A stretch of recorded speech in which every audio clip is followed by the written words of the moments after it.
Hey guys, welcome back. So again, sticking to the theme of amino acids, we're going to talk about peptide bond formation and hydrolysis. And hydrolysis just means breaking down of. So your peptide bond formation is going to happen dehydration or condensation reaction. So condensation brings things together and dehydration breaks things together. So meaning we're either going to make the peptide bond or break the peptide bond.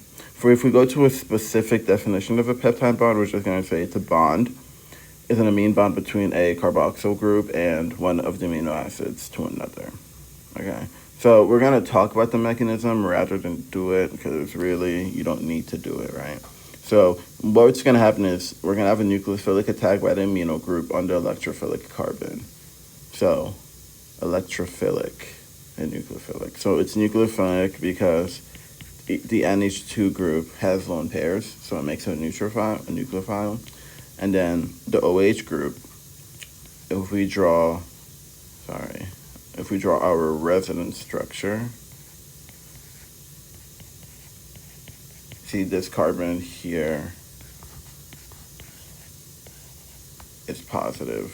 So we know that this is slightly negative due to lone pairs. So these lone pairs are gonna go there, okay? So that's what I mean when I say it does a nucleophilic attack.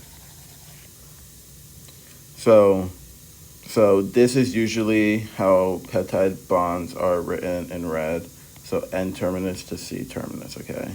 And we can just go over here. So here's the formation, and then backwards way is the hydrolysis. So these two exist back and forth.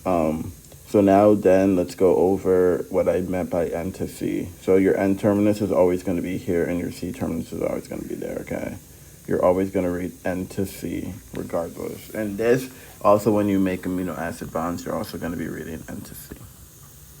Okay, and then we've already talked about hydrolysis and how everything happens.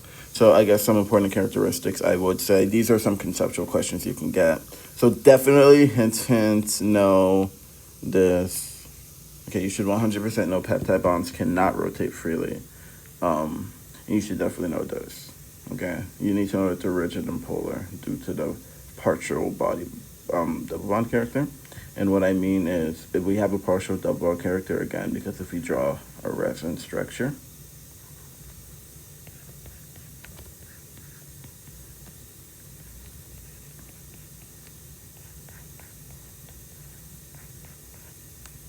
we get this.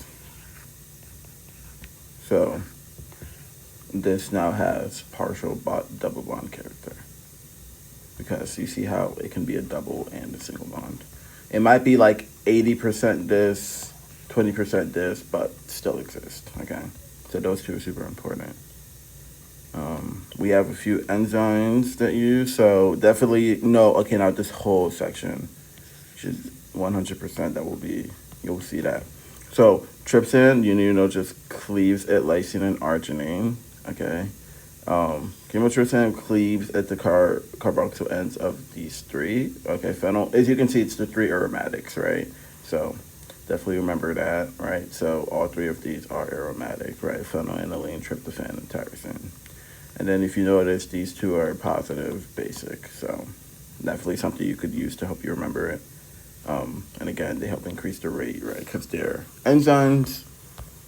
So again, we're doing this MCAT strategy tips at the end now. So definitely be able to recognize peptide bonds. Definitely know the directional activity. And by that, again, I mean N to C. And then recognize that peptide bond formation does require energy. And most times you will be getting energy from ATP when it's done biologically, like in ribosomes. So next we're going to go on to 1.5, which is protein structure. See there.